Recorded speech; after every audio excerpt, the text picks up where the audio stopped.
Hi guys, Shubham. Name detail, name meaning and name information. Shubham नाम की राशि के बारे में जानेंगे, लकी नंबर के बारे में जानेंगे और अदर इन्फॉर्मेशन के बारे में भी आपके साथ डिस्कस करेंगे। इस वीडियो को मुकम्मल तौर पर वॉच करें। नेम्स पॉइंट टीवी को सब्सक्राइब करें। शुभम एक हिंदू बॉय नेम है, स्पेशियस और लकी है।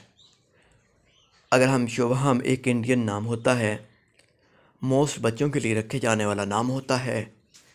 बात करें डिटेल में मीनिंग की, इसका फुल मीनिंग होता है शुभम का गुड लक।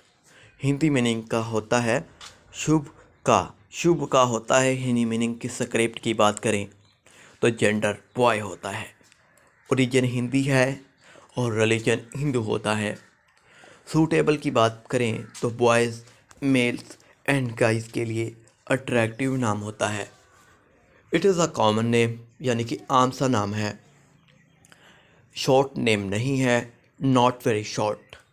अगर हम नेम लेंथ की बात करें तो 3 syllabus, 7 letters and word 1 word से ये नाम कंप्लीट होगा।